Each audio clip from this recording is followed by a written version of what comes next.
मेरे प्रिय श्रोताओं, लता का आपको प्यार भरा नमस्कार। वेद प्रकाश शर्मा द्वारा लिखित उपन्यास गूंगा। आगे बढ़ने से पहले आपसे अनुरोध है कि मेरे चैनल को सब्सक्राइब करें, लाइक करें, शेयर करें और बेल आइकन दबाना ना भूलें। भाग 6। जिन नजरों से इस वक्त मैं उन्हें देख रही थी, उन्हीं नजरों से करंट वाला भी देख रहा था। जैसे भाव मेरे चेहरे पर थे, वैसे ही भाव उसके चेहरे पर भी थे। काफी दूर चले गए थे वे। दूरी इतनी तो थी ही कि अगर वहां सावधानी से बातें की जाती तो आवाज हम तक नहीं पहुंच सकती थी, और वैसा ही संदीप ने किया। उस वक्त हमारी तरफ उनकी पीठ थी। एसएसपी का चेहरा। संदीप ने उससे कुछ कहा। आवाज हम तक नहीं आई, मगर एसएसपी का फक पड़ता चेहरा हम दोनों ने देखा। एक ऐसा लगा था जैसे पलक झपकते ही उसके जिस्म से सारा खून निचोड़ लिया गया हो। आंखें निस्तेज नजर आने लगी थी उसकी, चेहरा हल्दी की मानंद पीला। मैंने तो उसके सारे जिस्म को ही कांपते महसूस किया था। मुझे लगा एक बार फिर संदीप उससे कुछ कह रहे हैं, और एसएसपी का सारा अस्तित्व जैसे जिंदा लाश में तब्दील हो गया। संदीप ने अपने दोनों हाथ उसके कंधों पर रख दिए थे। फिर मैंने उन्हें एसएसपी के कंधे इस तरह थपथपाते देखा जैसे उसे कोई आश्वासन दे रहे हों। एसएसपी के चेहरे पर मौजूद भाव बदलने लगे। पूरी तरह सामान्य तो नहीं हो सका वह, मगर फिर भी काफी हद तक खुद को संभाल चुका था। वापस करंट वाला की तरफ आता हुआ बोला, तुम भी इंस्पेक्टर एक नंबर के गधे हो, चाहे जिसका हत्यारा कहने लगते हो। साक्षी श्रीवास्तव की हत्या से भला कविता जी का क्या मतलब हुआ? कितनी भद्र महिला है ये, निकालो लॉकअप से बाहर। वही हुआ जो होना चाहिए था। मैं हैरान, मुझसे ज्यादा करंट वाला हैरान। हलक से हकलाट निकली उसके। ये क्या कह रहे हैं सर आप? जो कह रहे हैं ठीक कह रहे हैं। एसएसपी उसके नजदीक पहुंचता हुआ गुर्राया। सवाल मत करो, पालन करो हुक्म का। हम एक पल भी इन्हें लॉकअप में नहीं देख सकते। वो बात तो समझ में आ गई सर, मगर यह बात समझ में नहीं आई कि जज साहब ने मंत्र कौन सा फूंक दिया आपके कान में। ऐसा क्या हो गया कि? इंस्पेक्टर, एसएसपी गुर्राया, औकात में रहो अपनी। मत भूलो कि हमारी कलम का एक लफ्ज तुम्हें बर्खास्त कर सकता है। सारी जिंदगी बहाल होने के लिए तरसते रहोगे। बिल्कुल नहीं भूला हूं सर। एक इंस्पेक्टर इस बात को भूल भी कैसे सकता है? करंट वाला कहता चला गया। मगर जिज्ञासा तो होती है ना सर जी, उसी को शांत करने के लिए बता दीजिए, जज साहब के पास गोली कौन सी है? फालतू बोलकर तुम अपना नुकसान कर रहे हो करंट वाला। एसएसपी उसके किसी सवाल का जवाब देने के मूड में नहीं था। जो कहा जा रहा है वह करो। उसकी तरफ से निराश होकर करंट वाला संदीप की तरफ घूमा। उसी क्षण मैंने भी उनकी तरफ देखा और देखा तो देखती रह गई। बिल्कुल नहीं लगा कि वे मेरे ही संदीप हैं। बड़ी ही जहरीली मुस्कान थी उनके होठों पर, ऐसी जैसी किसी व्यक्ति के चेहरे पर तब उभरती है जब वह सारे जमाने को अपने कदमों में झुका लेता है। ऐसी जैसे वे एसएसपी और करंट वाला की नोक-झोंक को एंजॉय कर रहे हों। आंखें यूं जगमगा रही थीं जैसे उनमें हजार हजार वॉट के बल्ब जल रहे हों। करंट वाला ने उनसे मुखातिब होकर कहा, आप ही दया कर दीजिए मुझ गरीब पर। बंगाल का वह कौन सा काला जादू है आप पर, जिसके इशारे भर से साहब जी के पित्ते ढीले हो गए? आपके तो शायद कम काम का है वह जादू, मगर मेरे कुछ ज्यादा ही काम आएगा। सोचिए, अगर वह मंत्र मुझे आप दे दें तो एक ही झटके में तरक्की की कितनी सीढ़ियां चढ़ जाऊंगा मैं। अपनी कलम से साहब जी मुझे अपने से भी बड़ा अफसर बना देंगे। ठेंगे पर रख लूंगा सारे जमाने को। संदीप की मुस्कान में कुटिलता के अंश कुछ ज्यादा बढ़ गए। मजा लेते से अंदाज में बोले वे, बात कोई खास नहीं है करंट वाला। हमने एसएसपी से केवल यह कहा है कि कविता C50 में वहां की सफाई करने गई थी। उसकी सैंडल्स के निशान वहां उसी दरमियान बने, और तुम हो कूद कर इस नतीजे पर पहुंच गए कि साक्षी की हत्या ही मैडम ने की है। संदीप की बात को आगे बढ़ाता हुआ एसएसपी कहता चला गया, अरे भाई, इनका अपना घर है वह, वहां से इनकी सैंडल्स के निशान मिल ही गए तो कौन सा पहाड़ टूट पड़ा। आदमी के पैरों के निशान उसके अपने घर से नहीं मिलेंगे तो क्या मंगल ग्रह पर मिलेंगे। और फिर अभी यही कहाँ साबित हुआ है कि साक्षी वहां पहुंची ही थी। जब वह वहां पहुंची ही नहीं तो भला हत्या वहां कैसे हो गई। बात तो ठीक है साहब जी, मरे से लहजे में करंट वाला ने कहा। आपकी एक एक बात 16-16 आने की है और मैं उसे सिर झुकाकर कबूल करता हूँ, मगर तो देर क्यों लगा रहे हो इतनी। एसएसपी ने कहा। खोलते क्यों नहीं लॉकअप का दरवाजा। देख नहीं रहे मैडम को कितनी तकलीफ हो रही है। इन्हें तकलीफ होगी तो आपको तकलीफ हो जाएगी। बात करंट वाले ने पूरी की। एसएसपी ने भी तपाक से कहा, और हमें तकलीफ हुई तो तकलीफ तुम्हें भी हो जाएगी। और आदमी चाहे जो हो वह सबकी तकलीफ झेल सकता है, मगर अपनी तकलीफ पर छू बोल जाता है। कहने के साथ उसने जेब से चाबी निकालकर लॉकअप का लॉक खोल दिया था। संदीप लपकते हुए से दरवाजा खोलकर मेरे नजदीक आए और बड़े प्यार से मेरे कंधे पर हाथ रखते हुए बोले, चलो कवि, अब दुनिया की कोई ताकत हमें यहाँ नहीं रोक सकती। मैं उनकी तरफ इस तरह देखती रह गई थी जैसे संसार के सबसे आश्चर्यजनक व्यक्ति को देख रही हूं। संदीप, आखिर क्या कहा था तुमने एसएसपी से। कैसे हो गया ये चमत्कार। जो शख्स केवल एक क्षण पहले तक इस कदर अकड़ा हुआ था कि किसी भी कीमत पर मुझे छोड़ने को तैयार नहीं था, वह तुमसे बात करने के बाद अगले क्षण इतना कैसे बदल गया कि न केवल मुझे छोड़ दिया बल्कि उसी मुंह से मुझे बेकसूर भी कहने लगा, जिससे बार बार कसूरवार ठहरा रहा था। घर पहुंचते पहुंचते यह सब मैं उनसे दसियों बार पूछ चुकी थी, मगर जवाब एक बार भी नहीं दिया संदीप ने। गूंगे ही बने रहे वे। चेहरे पर ठीक वैसे ही भाव थे जैसे उन्हें मुझे उनकी जासूसी करने पर मजबूर किया था। बल्कि अगर यह कहूं तब भी गलत नहीं होगा, चेहरे पर तनाव कुछ ज्यादा ही था। घर पहुंचने पर बेडरूम में दाखिल होते ही जब एक बार फिर मैंने अपना सवाल दोहराया तो भड़क उठे वे। सवाल तुम्हें नहीं मुझे करने हैं और जवाब मुझे नहीं तुम्हें देने हैं। क्या मतलब। कैसे पहुंची तुम वहां। कहाँ। गुटलाओ मत कविता, मैं C50 की बात कर रहा हूँ। उनका लहजा बर्फ की मानिंद सर्द था।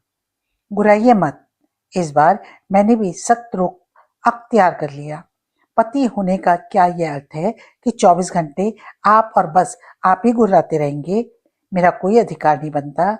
पत्नी को क्या आप दासी समझते हैं कि अपनी ही बस सुनती ही रहेगी। आपके दिमाग में दो सवाल, केवल दो सवाल क्या अटके कि सारे सवाल पूछने के हकदार खुद ही को समझने लगे। मेरे बारे में भी सोचा है कभी। क्या कभी आपने यह जानने की कोशिश की कि मेरे दिमाग में कितने सवाल हैं। किस कदर तड़पती रही हूं मैं अपने सवालों के जवाब पाने के लिए। जब आपने कुछ नहीं बताया, जब आपने तिरस्कृत कर दिया मुझे, तो खुद ही उन सवालों के जवाब खोजने निकल पड़ी। आप जानते हैं ना, आपके बगैर घर से कभी बाहर निकलना पसंद नहीं किया मैंने, मगर आपने मुझे मजबूर कर दिया। आपने तो इतनी पराई बना दिया मुझे कि मेरे दूध में नींद की दवा तक मिलाने लगे। और मैं केवल इसलिए गुनहगार हो गई कि मैंने उसे पिया नहीं। पिया इसलिए नहीं संदीप, क्योंकि पहले ही जान चुकी थी कि तुम किसी साक्षी से मिलने जाने वाले हो। जी तो उसी वक्त मर जाने को चाहा था।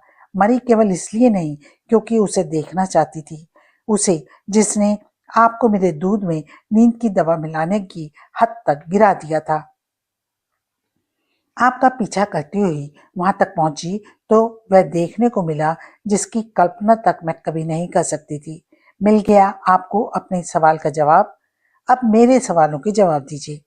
ये कैसा रूप दिखाया है आपने मुझे अपना। आप किसी की हत्या कर सकते हैं। आंखों से ना देखा होता, किसी ने कहा होता मुझसे तो मैंने गाल पर चांटा मार दिया होता उसके। आंखों से देखने के बावजूद यकीन नहीं कर पा रही हूँ कि यह सब मैंने देखा है। उफ, कैसे किसी की हत्या कर सकते हैं आप। क्यों, क्या मैं पूछ सकती हूँ। आपने साक्षी की हत्या क्यों की। क्यों आपने एक जीती जागती जिंदगी को इतनी बेरहमी से खत्म कर डाला। मैंने महसूस किया कहते कहते बेहद उत्तेजित हो गई थी मैं। भावनाओं के वेग से मैंने खुद को ही कांपते पाया था और पाया था खुद को हाँफते, कुछ इस तरह जैसे बहुत लंबी रेस लगाने के बाद वहां पहुंची हूं। वे मुझे देखते रह गए और मैं खुद पर ही हैरान थी, यह सोचकर कि इतना सब मैं कैसे बोल गई। वह शायद महीनों का रुका ज्वालामुखी ही था जो मौका मिलते ही एक साथ फूट पड़ा था और अचानक बहुत ही सर्द लहजे में कह उठे वे, जानना चाहती हो तुम? ऐसी अवस्था में थी मैं कि एकदम से हाँ भी ना कह सकी। आओ मेरे साथ, कहते हुए उन्होंने मेरा हाथ पकड़ा और लगभग घसीटते हुए बेडरूम से बाहर निकाल लाए। मैं उनके साथ खिंचती चली जा रही थी। स्टडी में ले गए थे वे मुझे। बोले, मैं जानता हूँ कि तुम्हारे दिमाग में सैकड़ों सवाल हैं, शायद उससे भी ज्यादा। उन सभी सवालों के जवाब इसमें हैं। कहने के साथ उन्होंने कंप्यूटर ऑन किया। उसी फाइल पर पहुंचे जिसे मैं पहले खोल चुकी थी, मगर उस वक्त कुछ कहा नहीं मैंने। कहने का माहौल भी नहीं था। बेहद उत्तेजित नजर आ रहे थे वे। तेजी के साथ कीबोर्ड पर उंगलियां चलाते रहे। कुछ देर बाद स्क्रीन पर वही इबारत लिखी नजर आने लगी जिसका एक भी अक्षर मेरे पल्ले नहीं पड़ा था। मैंने तुरंत मौके का फायदा उठाकर कहा, ये कौन सी भाषा है? उन्होंने अपनी एक उंगली उस बटन पर रखी जिस पर शिफ्ट लिखा था, दूसरी से उन 4 बटनों में से एक दबाया जो एक साथ थे और जिन पर 4 दिशाओं के लिए 4 तीर के निशान बने हुए थे। उन्होंने वह बटन दबाया था जिस पर लेफ्ट की तरफ इशारा करने वाला तीर का निशान बना हुआ था। सारा मैटर सेलेक्ट हो गया, यानी काला हो गया। फिर उन्होंने कंट्रोल वाला बटन दबाए रखकर दूसरे हाथ की उंगली से टी दबा दिया। स्क्रीन पर उस अजीब सी इबारत के ऊपर एक चार्ट बना नजर आया। तब बोले संदीप, चार्ट के सबसे ऊपर वाले खाने को देखो, वहां अंग्रेजी का शब्द वेबडिंग्स लिखा है, अर्थात इस भाषा का नाम वेबडिंग्स है। कंप्यूटर को अपनी भाषा है ये। अब अगर हमें इसे हिंदी में कन्वर्ट करना है तो ऊपर वाले खाने में कोई ऐसा फॉन्ट लाना होगा जो हिंदी का हो। ऐसे एक फॉन्ट का नाम है चांदनी, तो हम उस खाने में वेबडिंग्स की जगह चांदनी लाते हैं। कहने के साथ संदीप माउस की मदद से कर्सर को वहां ले गए जहां से फॉन्ट्स चेंज होते थे और तब तक क्लिक करते रहे जब तक ऊपर वाले खाने में चांदनी लिखा नजर नहीं आने लगा। इसके बाद वे कर्सर को चार्ट पर वहां ले गए जहां ओके लिखा था और फिर एक बार क्लिक कर दिया। पलक झपकते ही चमत्कारिक अंदाज में बिल्कुल समझ में ना आने वाली भाषा हिंदी में बदल गई। अब मैं उसे उतने ही आराम से पढ़ सकती थी जितने आराम से हिंदी में लिखे किसी भी कागज को पढ़ा जा सकता था। पढ़ने के लिए तो बेचैन थी ही मैं उसे, तो पढ़ती चली गई। लिखा था, कविता, समझ नहीं पा रहा बात कहाँ से शुरू करूं। उस पार्टी से जहां मुझे नीलम कटारिया, गौतम कटारिया, नितिन शर्मा, अमरीश राजवंशी और साक्षी श्रीवास्तव मिली, या अपने द्वारा किए गए गुनाह से। मजे की बात यह है कि उस गुनाह को मैं अपने द्वारा किया गया नहीं मानता। मानता केवल यह हूं कि वह गुनाह बस हो गया था। मगर मैं जानता हूं, लाख जतन के बावजूद मैं इस बात को तुम्हारे हलक तले नहीं उतार सकूंगा। तुम्हें मैं आज से नहीं 28 साल से जानता हूँ। तुम टूट कर मुझसे प्यार ही नहीं करती बल्कि मुझसे अटूट आस्था भी रखती हो। आस्था का जिक्र यहाँ इसलिए किया क्योंकि आस्था को मैं हर मायने में प्यार से बहुत ऊपर की चीज मानता हूँ। प्यार तो कोई भी किसी से कर सकता है, मगर किसी में किसी की आस्था यूं नहीं हो सकती। और मैं जानता हूँ कवि, तुम्हारी आस्था मुझ में है। मैं यह भी जानता हूँ कि तुम हद से ज्यादा भावुक हो, पागलपन की हद तक। तुम्हारा यही गुण या अवगुण इस वक्त मेरी सबसे बड़ी प्रॉब्लम है। जो हुआ है उसे 1000 बल्कि लाख लोगों के सामने भी रखा जाए तो एक भी शख्स यह नहीं कह सकेगा कि संदीप सन्याल कहीं दोषी है। मगर कभी तुम मुझसे अपनी आस्था के कारण मुझे ही दोषी मानोगी और मुझे निर्दोष मानने वाले लाखों लोग भी तुम्हें यह नहीं समझा सकेंगे कि तुम्हारा पति निर्दोष है। और मुझे चिंता लाखों करोड़ों लोगों की नहीं, बल्कि तुम्हारी और सिर्फ तुम्हारी है। सारा संसार भी मुझे दोषी मानता, लेकिन एक तुम निर्दोष मान लेती तो मेरे सामने समस्या ही कुछ ना होती। समस्या तब भी कुछ ना होती अगर मैं यह मान लेता कि मुझे दोषी जानकर तुम सजा भी मुझे ही दोगी। तुम्हारे द्वारा दी गई हर सजा कबूल कर लेता मैं, मगर मुसीबत तो यह है कि मेरे प्रेम में दीवानी, मेरे प्रति अपनी आस्था से सरोवर तुम सजा भी खुद को ही दे बैठोगी, और वह सजा तुम्हारे द्वारा अपनी जान तक दे देना भी हो सकती है। यह खौफ मुझे कप कपा कर रख देता है। मैं एक जज हूँ, इंसाफ करना मेरा फर्ज भी है और पेशा भी। दिल की गहराइयों से इस बात को मानता हूँ कि जो भी फरियादी मेरी अदालत में आया है उसे न्याय मिलना ही चाहिए। साथ ही जो दोषी है, अगर मैं उसे सजा नहीं दे पाता तो ना तो मैं एक इंसान होने का कर्ज चुका पा रहा हूँ और ना ही न्यायाधीश होने का पूरा फर्ज कर पा रहा हूँ। यह सब मानते हुए भी मैं कुछ नहीं कर पा रहा। कितना विवश हूं मैं, कितना मजबूर एक जज, वह हस्ती जिसकी कलम में असीम ताकत मानी जाती है, सब कुछ जानते हुए भी कुछ नहीं कर पा रहा। कैसी व्यवस्था है ये। मुझे लगता है बात रंजन कुलकर्णी की पार्टी से ही शुरू करनी चाहिए। रंजन कुलकर्णी की 25वीं एनिवर्सरी की पार्टी थी वह। मेरा पार्टी में जाने का कोई मूड नहीं था। होता भी कैसे, तुम 1 महीने से दिल्ली गई हुई थी अपने मायके, और मैं पहले कभी किसी पार्टी में अकेला अर्थात तुम्हारे बगैर नहीं गया था। मगर कुलकर्णी ने इतने फोन किए कि मेरे लिए उसे अवॉइड करना मुश्किल हो गया। मगर काश मैं उस पार्टी में ना गया होता। वैसे कहते तो ये हैं कि जो होना होता है वह होकर रहता है, मगर फिर भी जाने क्यों मुझे लगता है कि अगर मैं उस रात पार्टी में ना गया होता तो वह सब ना होता जो हुआ। हुआ कुछ ऐसा जिसने मेरी जीवन धारा बदल कर रख दी। झूठ नहीं लिखूंगा, उस पार्टी में जिस शख्सियत ने मुझे सबसे ज्यादा प्रभावित किया वह साक्षी थी, साक्षी श्रीवास्तव। यह बात तो मुझे बाद में जाकर पता लगी कि वह कितनी ऊंची चीज है। उस वक्त तो मुझे केवल उसके रूप सौंदर्य ने प्रभावित किया था। काली ड्रेस पहनी हुई थी वह। कपड़ा कुछ ऐसा था कि वहां की रोशनियों में खास ही शाइनिंग मार रहा था। मगर ये कहूं तब भी गलत नहीं होगा कि वह कुलकर्णी की उस पार्टी की शान थी। हर मर्द, मर्द ही नहीं, औरत की निगाह भी रह रहकर उनकी उसकी तरफ उठ जाती थी, ना चाहते हुए भी। औरतें उसे रश्क की नजरों से देख रही थी। शायद वह सोचती हुई कि वे खुद ऐसी क्यों नहीं है। और मर्द, खास तौर पर वे मर्द जो अपनी पत्नियों के साथ थे, उसे चोरी चोरी अपनी पत्नियों की नजरों से बचकर देख रहे थे।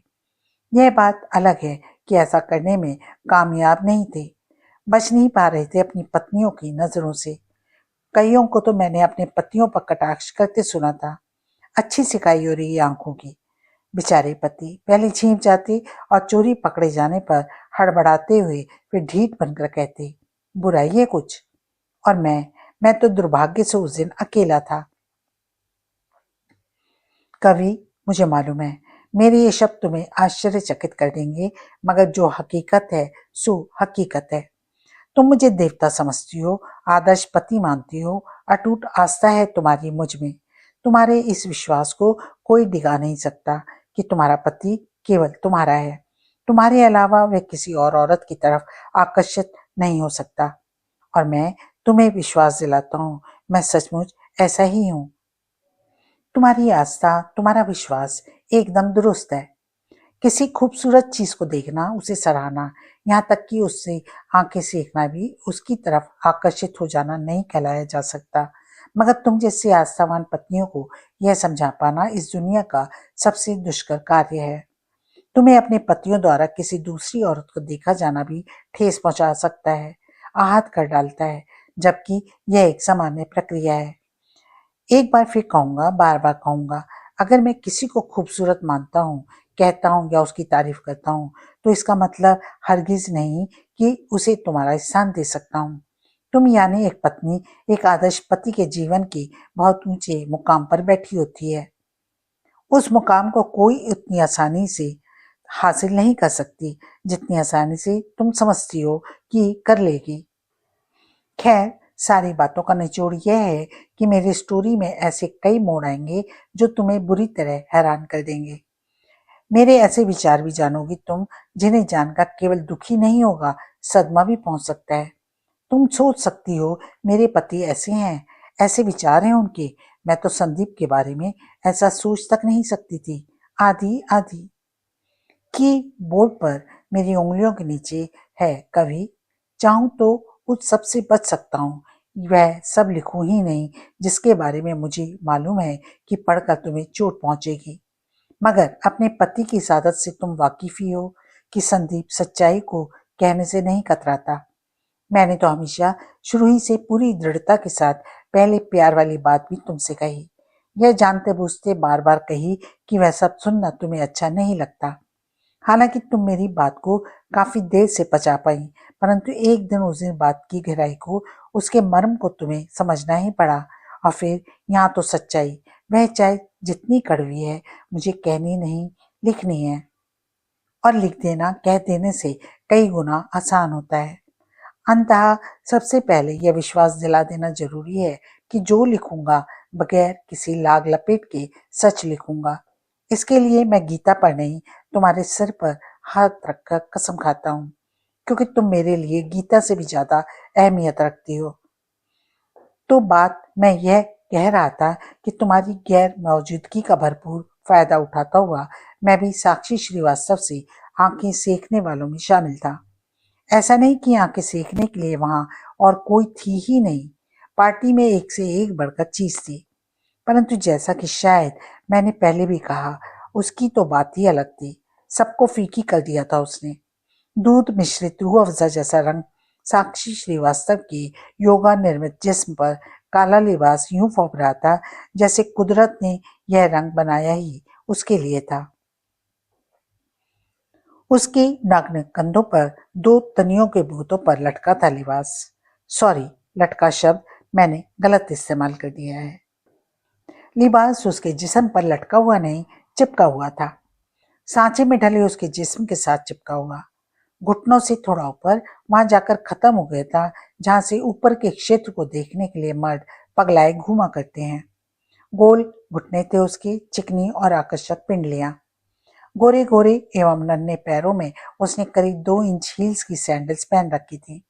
पूरे पैरों पर नहीं, अपने पंजों पर टिकी थी वह, जैसे उचक कर आसमान को चूम लेना चाहती हो। 5 फुट 5 इंच तो कुदरत ने पहले ही उसे बख्शे हुए थे। सैंडल्स की मदद से 2 इंच और बढ़ गई थी। चलने का अंदाज ऐसा था जैसे फैशन मॉडल्स रैंप पर चला करती हैं। दायां पैर भी जमीन पर नहीं रखना है जहां बायां रखा है। इस प्रयास में वह चलती सी नहीं, नाचती सी लगती थी।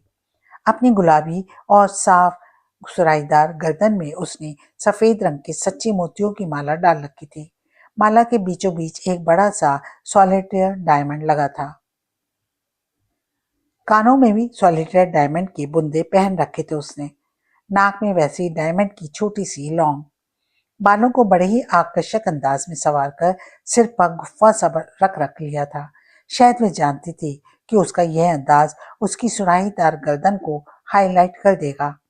वह अकेली थी। मैंने पाया लोग उससे बातें करने के लिए पगलाए थे, मगर हिम्मत नहीं पड़ रही थी। कोई हिम्मत कर भी डालता तो वह उससे चंद बातें करती और फिर अवॉइड कर देती। गुस्ताखी करने वाले झेप कर कुछ देर बाद किसी और तरफ को सरक लेता। पार्टी में हम एक आध बार एक दूसरे के बेहद नजदीक से गुजरे। उस हर क्षण उसके जिस्म के निकलने वाली खुशबू मुझे मदमस्त सा कर गई थी। कह ही चुका हूँ, झूठ नहीं लिखूंगा। इच्छा मेरी भी कई बार उससे बात करने की हुई, मगर हिम्मत नहीं पड़ी। हिम्मत तब नहीं पड़ती जब आपके मन में चोर होता है। आप किसी विपरीत लिंगी को खास नजर से देखने लगते हैं। नजर खास ना हो तो किसी से भी पूरी बेबाकी से बात करते हैं। कोई हिचक नहीं होती आपको। मुझ पर से उसकी नजर कई बार फिसली थी, लेकिन केवल फिसल कर रह गई, ठहरी नहीं, ठिठकी नहीं, जैसे उसकी नजरों में मेरा कोई वजूद ही ना हो। मैं 25 और 30 के बीच अटखेलियां करती तितली, और मैं 50 को छूने के लिए आतुर अधेड़ व्यक्ति। बावजूद इसके उसके द्वारा मुझे उपेक्षित करना मुझे आहत कर गया। जाने क्यों उसके द्वारा मुझे नजरअंदाज करना इतना बुरा लगा था। शायद तब भी नहीं लगता जब मैं डायस पर बैठा होता और कोई ऐसा शख्स नजरअंदाज कर देता जिसके जीवन का फैसला मेरी कलम की नोक पर होता।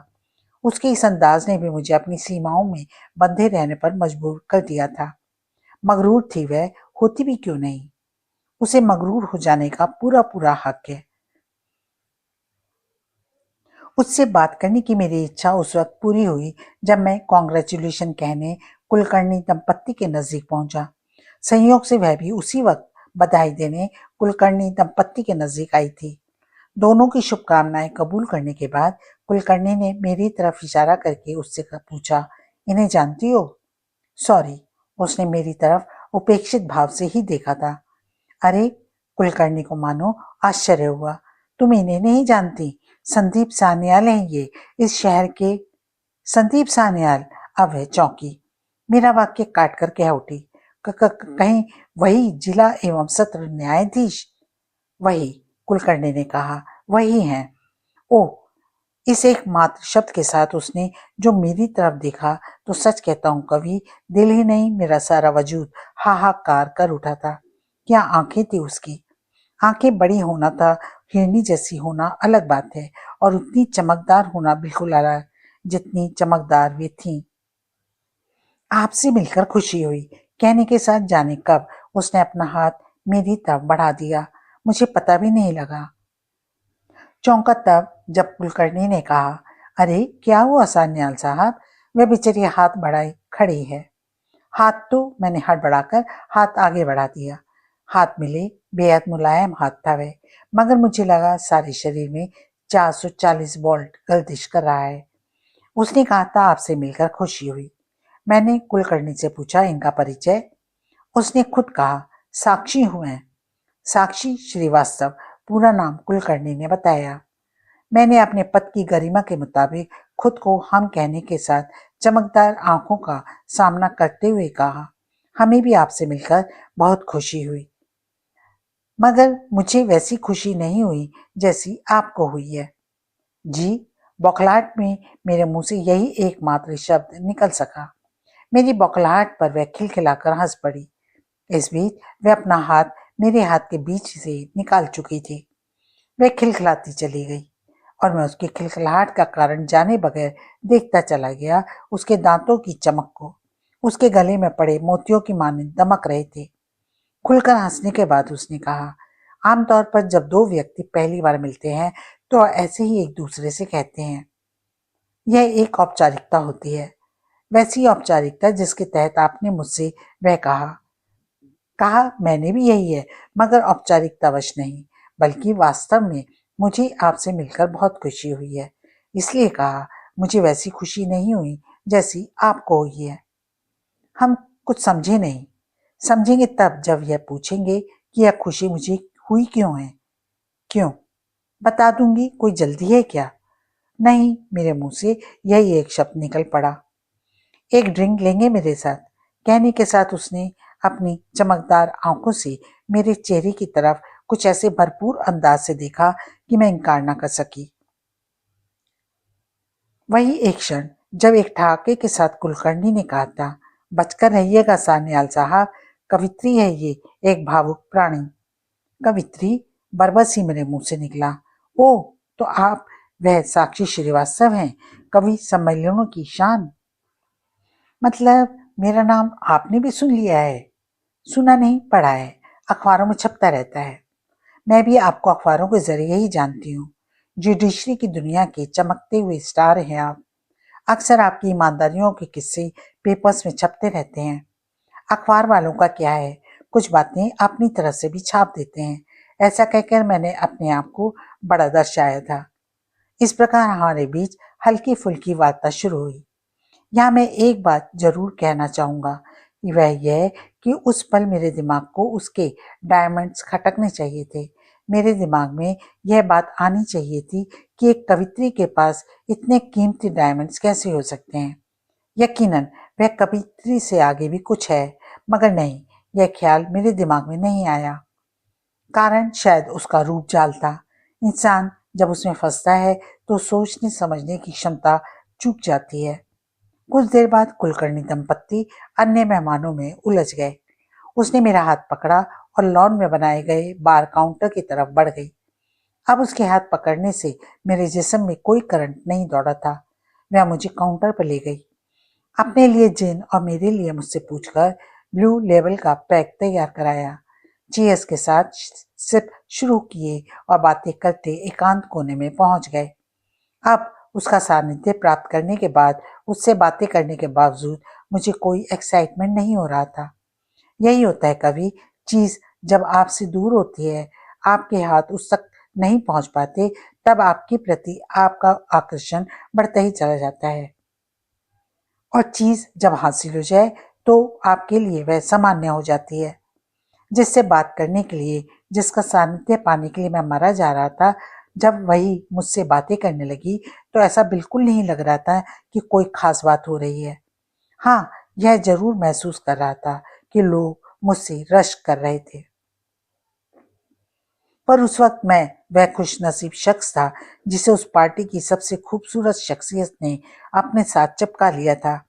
एक बार फिर सच कहता हूँ, जितना हो चुका था उससे ज्यादा मेरी ईगो शांत कर दी थी। उससे आगे उसका सानिध्य पाने की मेरी कोई इच्छा नहीं थी, परंतु मुझे नहीं मालूम था मेरा दुर्भाग्य मुझसे 2 कदम आगे चल रहा है। कम से कम उस वक्त तो मैं सोच भी नहीं सकता था कि कैसे जंजाल में फंसने वाला हूँ। दुर्भाग्य मुझे खींच रहा था और मैं खिंचता चला गया। कम से कम 30 मिनट लंबी हल्की फुल्की वार्ता के बाद मैंने पूछा, तुमने वास्तविक खुशी के बारे में कहा था। हम अभी तक नहीं समझ पाए हमसे मिलकर तुम्हें वास्तविक खुशी क्यों हुई। क्या मतलब था उस बात का? उसने कहा, मैं कानून पर पीएचडी कर रही हूँ। ओह, इसलिए आपसे जमकर बातें करना चाहती हूँ। हमसे ही क्यों, इसके लिए तुम इस विधा से जुड़े किसी भी अन्य शख्स से नहीं। उसने मेरी बात काट कर कहा, किसी भी अरे गहरे शख्स की जरूरत नहीं मेरे रिसर्च को। मैं जानती हूँ और आप भी जानते हैं कि जुडिशरी भी आज बिकाऊ हो गई है और मेरी रिसर्च को जरूरत है एक ईमानदार जज की। मैं जानती हूँ, बल्कि सारा जमाना जानता है कि आप सचमुच एक ईमानदार जज हैं। इसलिए तो कहा था, आपसे मिलकर मुझे वास्तविक खुशी हुई। अपनी रिसर्च के जिस मोड़ पर मैं हूँ, वहां मुझे आपकी और शायद केवल आप ही की सख्त जरूरत है। मैं देखता रह गया उसे उसे जो अब भी चित्ताकर्षक अंदाज में मुस्कुरा रही थी। मेरी आंखों में जब उसने दुविधा के भाव देखे तो अपना हाथ बढ़ाकर मेरा बायां हाथ थाम लिया। बड़े विश्वास भरे स्वर में बोली, यकीन मानिए सान्याल साहब, मेरी नजर में आप दुर्लभ ईमानदार शख्स हैं और मेरी रिसर्च को आप ही की जरूरत है। ओके, उस वक्त मैं केवल इतना ही कह पाया, तो आप मेरी मदद करेंगे ना?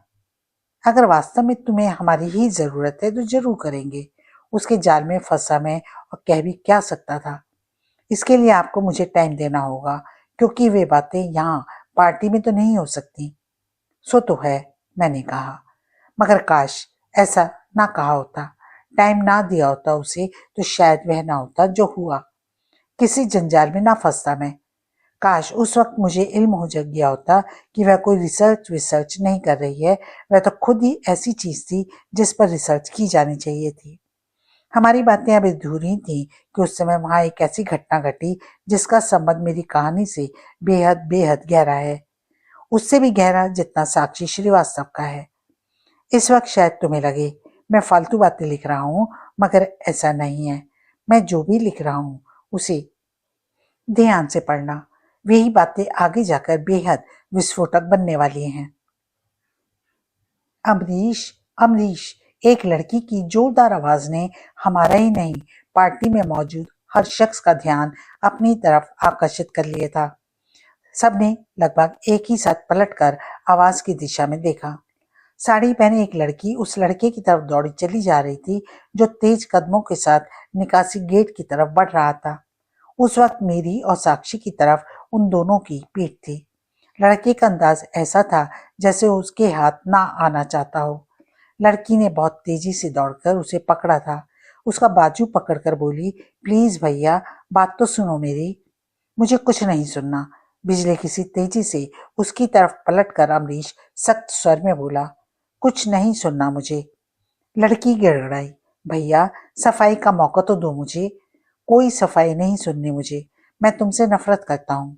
शब्दों में तो कहा ही उसने, मगर उसके चेहरे के हर भाव से, उसकी पोर पोर से जाहिर हो रहा था कि सचमुच वह लड़की को अपने आसपास नहीं देखना चाहता। एक बार फिर जब वह बाजू छुड़ाकर दरवाजे की तरफ बढ़ा तो एक दूसरे युवक ने लपक कर उसका रास्ता रोक लिया। बोला, अमरीश हमारी बातें सुनो। अमरीश ने उस युवक को ऐसे अंदाज से देखा जैसे बस चले तो उसे कच्चा चबा जाए। गुर्राया, रास्ता छोड़ो, मुझे जाने दो यहाँ से, इसी में सबकी भलाई है। लड़के ने कहा, कम से कम बात तो शांति से करो यार। मुझे तुमसे कोई बात नहीं करनी। मुझे भी कोई शौक नहीं है तुमसे बात करने का, लड़के ने कहा। तुम्हारी बहन की बात कर रहा हूँ, वही मरी जा रही है तुमसे बात करने के लिए। मेरे लिए तुम में और नीलम में कोई फर्क नहीं, बल्कि नीलम से तो मैं कुछ तुमसे ही ज्यादा घृणा करता हूँ। तुम तो पराये थे, तुमसे क्या शिकायत। खून के रिश्तों पर तो नीलम ने थूका है। क्या बात कर रहे हो यार, एक साली लव मैरिज क्या कर ली तुमने, और तुम्हारे बाप ने तो बात का बतंगड़ ही बना लिया। इतने लोग खड़े हैं, कोई भी कह दे लव मैरिज करना क्या इतना बड़ा गुनाह है कि तुम लोग। अमरीश ने उसकी वाक्य काट कर चेतावनी सी दी, गौतम मेरे बाप तक पहुंचने की कोशिश मत करना, वरना वरना वरना क्या कर लोगे तुम। इस बार गौतम भी ताव में नजर आया। मैं तुम्हारा खून कर दूंगा, उसने जोश में कहा। हंसा गौतम, बड़ी अजीब सी हिंसक हंसी थी उसकी। बोला, चलो मर्दों वाली हरकतें ना सही, बात तो कही तुमने, मगर मैं जानता हूँ केवल बात ही कही है। मर्दों वाला कोई काम तुम नहीं कर सकते, इतनी कुव्वत ही नहीं हुई है तुम में। तो आज तुम्हारी बहन मेरे बच्चे की माँ ना होती। हरामजादे, गुर्राने के साथ अमरीश ने झपट कर दोनों हाथों से गौतम का गिरेबान पकड़ लिया। दांत भींच कर बोला, इसलिए कह रहा हूँ मुझे जाने दे यहाँ से, वरना वह हो जाएगा जो अब तक नहीं हुआ। और मुझे मालूम है कुछ नहीं होगा, तुम्हारे बस का है ही नहीं कुछ। जाने क्यों मुझे बार बार गौतम का लहजा हिंसक लग रहा था। आज से 2 साल पहले जब मैंने और नीलम ने कोर्ट मैरिज की थी, तब भी डींगे बहुत मारी थी तुमने और तुम्हारे बाप ने। थोड़ी बहुत उछल कूद भी की थी, मगर कर क्या सके। जब तभी कुछ नहीं कर सके तो आप क्या कर लोगे। और मैं अगर चाहूं तो अभी इसी वक्त भरी महफिल में तुम्हें अपने गिरेबान पर हाथ डालने का मजा चखा सकता हूँ। वैसे तो तुम्हें खुद ही शर्म आनी चाहिए, अपने बहनाई को हरामजादा कह रहे हो तुम। हाथ जीजा के गिरेबान पर है। इससे पहले कि अमरीश कुछ कहता, नीलम घबराई हुई उनके बीच पहुंची। अमरीश का हाथ गौतम के गिरेबान से हटाती हुई बोली, अच्छा अमरीश, मुझे तुमसे कोई बात नहीं करनी। झगड़ा मत बढ़ाओ भैया, प्लीज जाओ यहाँ से। मुझे मालूम होता तुम लोग भी यहाँ आने वाले हो तो मैं आता ही नहीं। अमरीश अब भी बनाया हुआ था। एक मिनट भाभी, कहता हुआ तीसरा युवक उसके उनके बीच पहुंचा। मुझे बात करने दो अमरीश से। तुमसे तुमसे क्या बात करूं मैं। अमरीश उस पर भी चढ़ दौड़ा। तुम्हारे और तुम्हारे मंत्री बाप के कारण तो यह सब कुछ हुआ है। तुम बीच में ना आए होते तो हम इनकी शादी किसी कीमत पर नहीं होने देते। चलो मान लिया नहीं होने देते, उसने बगैर जरा भी उत्तेजित हुए शांत भाव में कहा। मगर दोस्त, वह बात 2 साल पुरानी है। 2 साल पहले दोनों की शादी हो गई।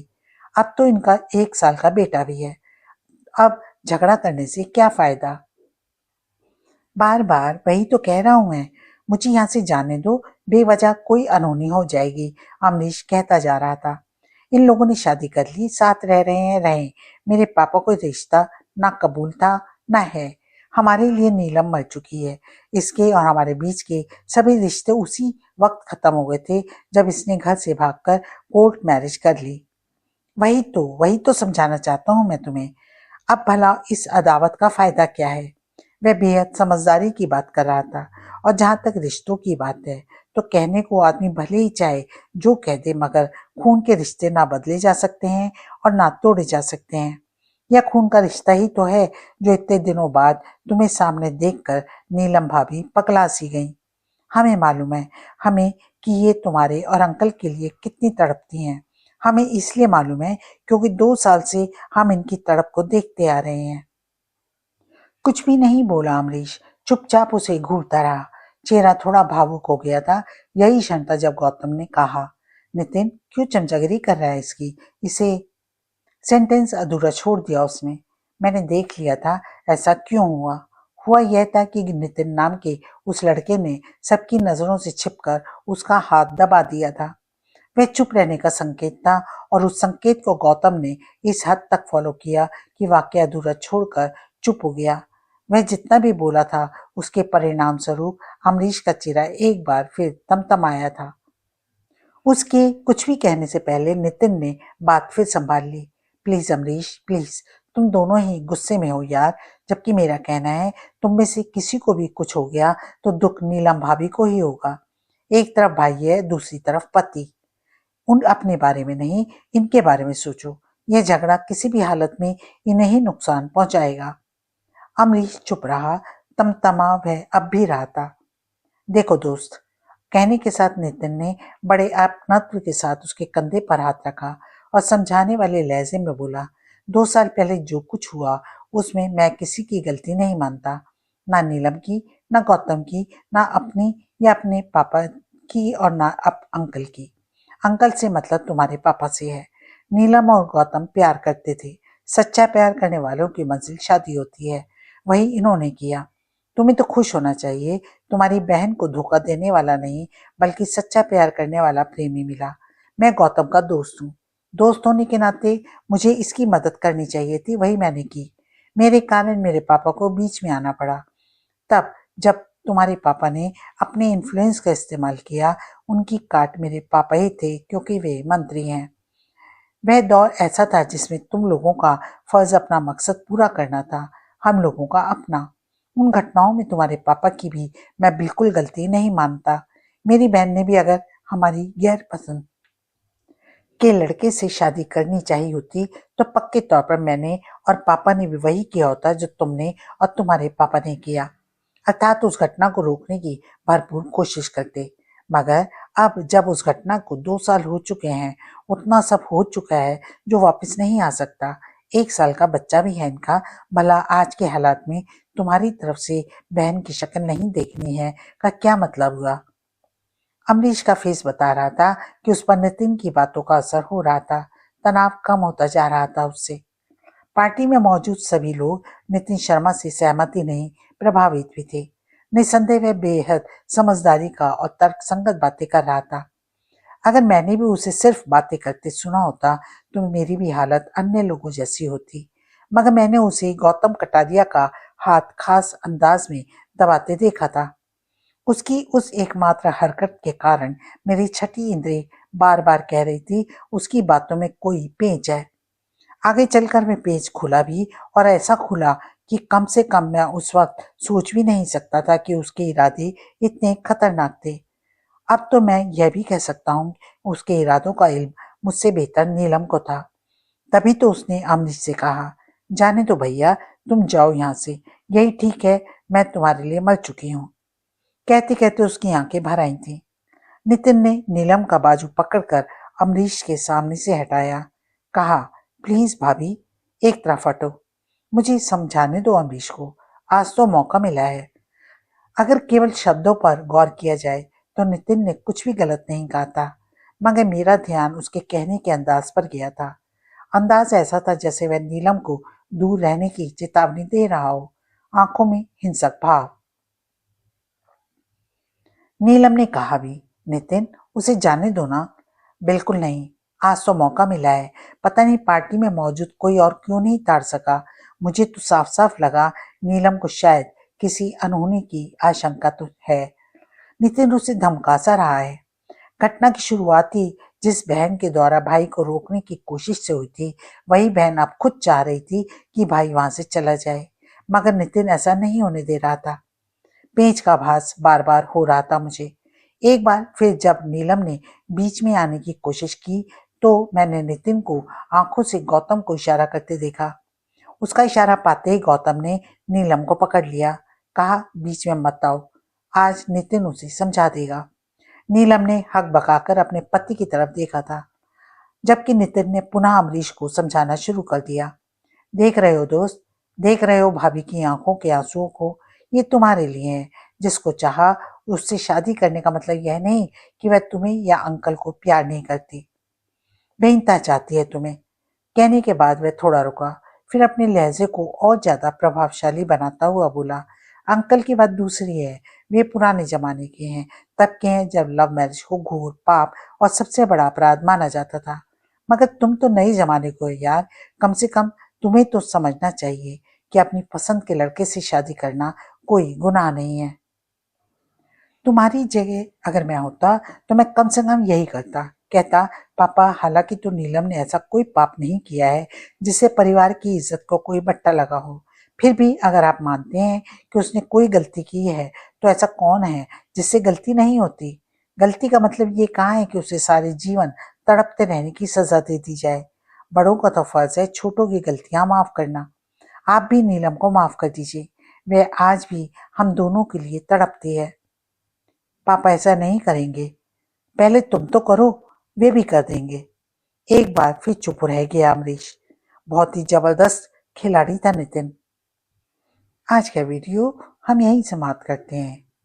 आगे की कहानी के साथ पुनः उपस्थित होती हूँ। तब तक के लिए नमस्कार।